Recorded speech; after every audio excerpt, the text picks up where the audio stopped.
आप सबके समक्ष इस थीम सॉन्ग के माध्यम से हमने चुनावी मुद्दों की भी चर्चा की। पूरे देश में चुनाव इन मुद्दों पे लड़े जा रहे हैं, लड़े जाने चाहिए, लेकिन बीजेपी आपको नौकरी में भोगते नहीं देगी। आपके समक्ष तेजस्वी जी आए थे 2024 का 24 वचन लेके आए। इसमें चीजें क्या है? इसमें नौकरी की चर्चा है, इसमें महिलाओं के आर्थिक सबलीकरण, बाकायदा बेट रहने के साथ ही रक्षाबंधन के दिन से 1 लाख प्रति वर्ष हमारी महिलाओं को, बहनों को, माओ को, जिसमें अग्निवीर के बदले पुरानी सेना की योजना, जिसमें पुरानी पेंशन स्कीम की चर्चा, जिसमें सामाजिक सुरक्षा के अन्य मानकों की चर्चा, जिसमें पूरे बिहार में जो मैसेज दिया है और आप सब जानते हैं कि नौकरी मतलब तेजस्वी।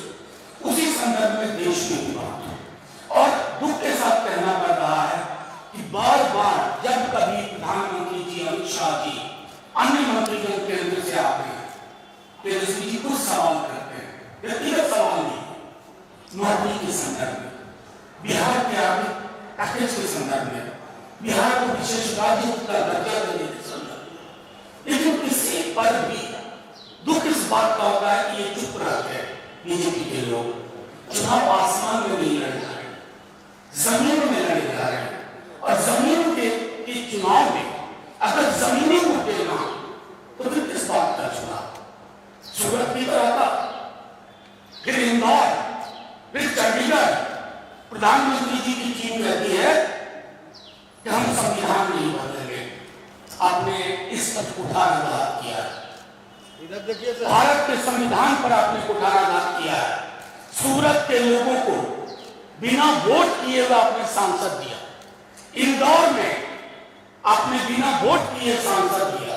वो तो भला हो माननीय सर्वोच्च न्यायालय का कि चंडीगढ़ में आपकी डकैती पकड़ी गई, आप चुनाव में डकैती कर रहे हैं। इससे ये ब्रॉड डे लाइट रॉबरी है, जनता के अधिकारों को छीनने का। ये आर्टिकल 324 जो संविधान का है, जो कहता है स्वतंत्र और निष्पक्ष चुनाव, आप उस पर कुठाराघात कर रहे हैं, उसकी हत्या कर रहे हैं। और लघु बात यह है, आप कहते हैं कि लोकतंत्र की हिमायती, लोकतंत्र एक व्यवस्था से चलता है, उस व्यवस्था को आप खत्म कर रहे हैं। प्रधानमंत्री जी, आपकी जुबान से जन सरोकार के मुद्दों की चर्चा नहीं होती। अमित शाह जी आते हैं, अल्ल बल्ल बढ़ते चले जाते हैं बिहार से। क्या बिहार को लोगों को अपनी खाली को वोट नहीं देना, अपने पड़ोस के सौहार्द को वोट नहीं देना, संवैधानिक व्यवस्थाओं की रक्षा के लिए वोट नहीं देना, इन चीजों पे वोट होता है।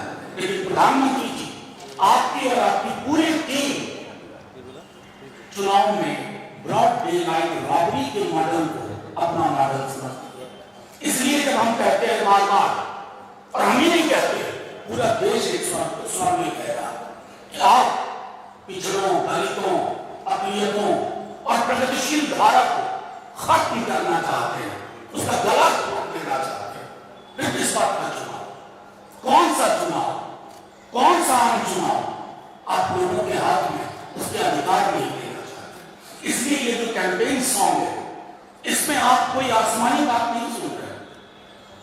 टोला से बात, तालीमी मरकज, आंगनबाड़ी, आशा, ममता, जितने स्कीम वर्कर्स हैं उनके मामले की चर्चा हो रही है। मनरेगा में मजदूरी बढ़ोतरी की चर्चा हो रही है, मैंडेट्स बढ़ाने की चर्चा हो रही है, नौकरियों को केंद्रीय विमर्श लाने की चर्चा हो रही है, बेहतर स्वास्थ्य की चर्चा हो रही है। और इन चर्चाओं से प्रधानमंत्री जी और उनकी पूरी टीम भाग रही है। तो ये जो भगोड़ा प्रवृत्ति है उनकी, वो मूलतः देश की संवैधानिक मान्यताओं और लोकतंत्र की आत्मा में चोट है। तो अगर आप सचमुच इसके प्रति जवाबदेह अभी भी मानते हैं, भारत का संविधान, देश तो इसी से चलेगा भाई। आपकी लाख कोशिश हो बंच ऑफ थॉट ले आए गोलवलकर साहब की, चलेगा नहीं वो।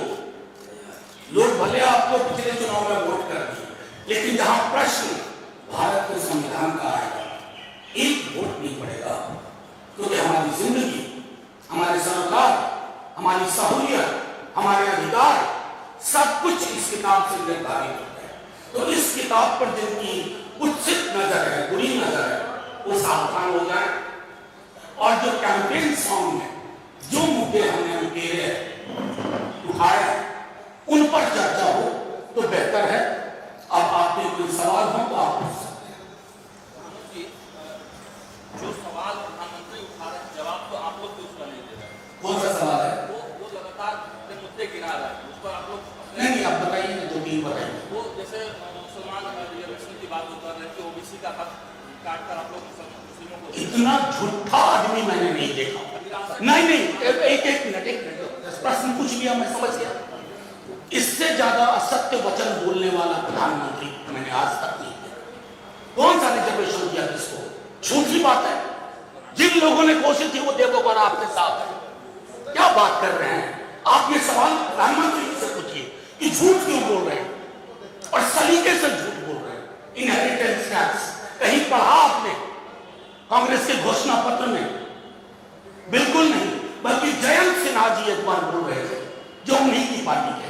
तो जो व्यक्ति झूठ के खोल में ही रहता हो उसके लिए बड़ा मुश्किल है उनके सवालों का क्या जवाब दे। आसमानी चीजें बोलते हैं, जमीन के मुद्दे नहीं है। 2 करोड़ रोजगार प्रति वर्ष का आएगा ना, 20 करोड़। आप में से कोई क्यों नहीं पूछ रहे हैं कि 20 करोड़ में से 20 लाख भी प्रधानमंत्री जी आपने नहीं दिया, और ऊपर से आप अब झूठ भी बोलने लगे। प्रधानमंत्री जी अगर खुद भी आने लगा करके मूल्यांकन करेंगे तो वो देश के सबसे कमजोर प्रधानमंत्री हैं जिनको झूठ का सहारा लेना पड़ता है। मंगलसूत्र किस बात का भाई? कोई मुद्दा बचा नहीं। अभी एक साहब हैं कर्नाटका के, आप सब जानते हैं, जिनके हजारों क्लिप्स हैं। वो कौन सा मंगलसूत्र का मामला था? उस पर प्रधानमंत्री जी के मुंह से एक शब्द नहीं सुना। आप कह रहे हैं उसको मजबूती दो, मैं मजबूत होऊंगा। कैसे कैसे लोगों से मजबूती की गुहार लगा रहे हैं। धिक्कार है। देश के प्रधानमंत्री हैं आप, विपक्ष का कोई अलग से प्रधानमंत्री नहीं होगा। हम शिकायत भी किससे करें? आपकी शिकायत आपसे कर रहे हैं। आप सत्य बोलना सीखिए। असत्य बोलते बोलते आप असत्य के ही दुनिया में रहे। कर्नाटक के जो है उसकी पोते का एक वीडियो जो वायरल हो रहा है, मोदी ने उसके लिए वोट भी मांगा। पहली चीज, दूसरी चीज, तेलंगाना की सीएम जो है तलब किया गया है मोबाइल फोन। देखिए, मैं बता रहा हूँ तेलंगाना के सीएम को तलब करने इस बात को दर्शाता है कि चोट सही में उसकी ज्यादा लगी है। लेकिन कमाल है, देख लीजिए देश का क्या हाल बना के रखा, जिसके हजारों यौन शोषण के वीडियो क्लिप्स हैं, जिसके बारे में खुद बीजेपी के नेताओं ने लिखा। उसके लिए प्रधानमंत्री जी कहते हैं भाइयों बहनों इसको मजबूत करो। प्रज्वला, ये क्या नाम है, प्रज्वला करना, मैं मजबूत होऊंगा। प्रधानमंत्री जी बड़े मजबूत दिखते हैं। कहां मजबूती का रास्ता है? आपको संदेश देना था कि किसी पार्टी का हो, किसी सिंबल पे हो, सख्त सजा दी जाएगी। लेकिन आप चुप्पी साध रहे तो क्या ही करें? अमित शाह कह रहे हैं कि लाइटें भी उड़ गई हैं, अब एलईडी का समय आ गया। अमित शाह जी मणिपुर से बड़ा जंगल राज तो इस देश में आज तक नहीं देखा। अमित शाह जी आईना नहीं लेकर चलते हैं। बिहार में गर्मी बहुत है। कल अलबल बक रहे थे बेगूसराय में कि फलाना कानून से देश चलेगा। अरे ना उस कानून से देश चलेगा, ना मनुस्मृति से चलेगा, इससे चलेगा। और जिसकी समझ हमारे माननीय गृह मंत्री जी को नहीं है। जंगल राज की बात करते हैं अमित शाह जी, इस लेवल पर नौकरी देके दिखाइए ना। अगर 5 लाख नौकरी देना जंगल राज का प्रतीक है तो मैं चाहता हूं आप भी ऐसा जंगल राज बनाइए। अगर स्वास्थ्य सेवा बेहतर करना जंगल राज है तो आप भी बनाइए ऐसा ही जंगल राज। अगर महिलाओं के सबलीकरण की बात करना जंगल राज है तो आप भी बनाइए। लेकिन आप बना नहीं सकते। आपके अंदर न पॉलिटिकल समझ है, न पॉलिटिकल विजडम है। आप और आपके कप्तान साहब, आप लोग झूठ की खेती करते हैं, नफरत की फसल बोते हैं। बस मुझे इतना ही कहना है। एक सवाल एक मिनट जी, प्रधानमंत्री ने कहा है कि कर्नाटक मॉडल जो है कांग्रेस और विपक्ष वाले डेवलप करना चाहते हैं, बल्कि सुप्रीम कोर्ट ने उनको कहा है और धर्म के आधार पर आरक्षण वो देना चाहते हैं। देखिए, मैं इसलिए कह रहा हूँ, आपको इसको ये सवाल पूछा जा चुका और मैंने जवाब दिया कि जिन्होंने इसकी पहल की थी वो आज आपके पहलू में बैठे हुए हैं, इनका नाम देवगौड़ा है। कांग्रेस और हमने कभी भी सामाजिक न्याय को लेकर के हमारा दृष्टिकोण बिल्कुल साफ है। हम बंद थॉट वाले लोग नहीं है। प्रधानमंत्री जी, मैं बार बार दोहरा रहा हूँ, इस चुनाव में हर चरण के बाद फिसल रहे हैं और ये फिसलन इतनी ज्यादा होती जा रही है कि मुझको लगता है तीसरे चरण के बाद मस्तिष्क की जो सिराएं कंट्रोल करती है कि आदमी क्या बोले क्या ना बोले, उन सिराओं ने अपना काम करना बंद कर दिया। तो मैं तो इतना ही कहूंगा कि प्रधानमंत्री जी रोजगार, जन सरोकार के मुद्दे पर सामने आइए, बात करिए, इस किताब पर बात करिए। अगर हो सके एक बार ढंग से पढ़ लीजिए या पढ़वा लीजिए, बाकी सारी बातें बेमानी है। प्रधानमंत्री जी, सलीकेदार झूठ का जमाना लग गया, नफरत की फसल का जमाना लग गया। प्रधानमंत्री मोदी कह रहे हैं कि विपक्ष अशांति पैदा करना चाहता है। आपको लगता है ऐसा? अगर आपको नहीं लगता है तो उनका कहना बेमानी। मैंने कहा कि प्रधानमंत्री जी का काफी हद तक कंट्रोल खत्म हो गया है। चुनाव की जो दस्तक आ रही है उससे वो परेशान है। अशांति फैलाना चाहता है, न्याय की बात करना अशांति फैलाना है, नौकरी की बात करना अशांति फैलाना है, आय की असमानता खत्म हो इस देश में, ये अशांति फैलाना है। असल में प्रधानमंत्री जी अपनी शांति को छोड़े, उनको सर्वत्र अशांति दिख रही है, लेकिन ये उनका व्यक्तिगत मामला है। देश शांत है, न्याय की दिशा में अग्रसर है और न्याय पथ पर चलता रहेगा इस किताब के सहारे। बाकी प्रधानमंत्री जी समझदार। Thank you sir. प्रधानमंत्री पद का जो उम्मीदवार है आपके तरफ से कौन होगा, क्योंकि वो सवाल लगातार उठा रहे हैं, क्या एक साल के प्रधानमंत्री आपको देना चाहते हैं? ये सरकार दे पाएंगे आप लोग? आपने कभी सुना है ऐसा? कभी नहीं सुना होगा। ये फिर एक झूठ है, क्योंकि पता चल रहा है कि हम चुनाव लूज कर रहे हैं।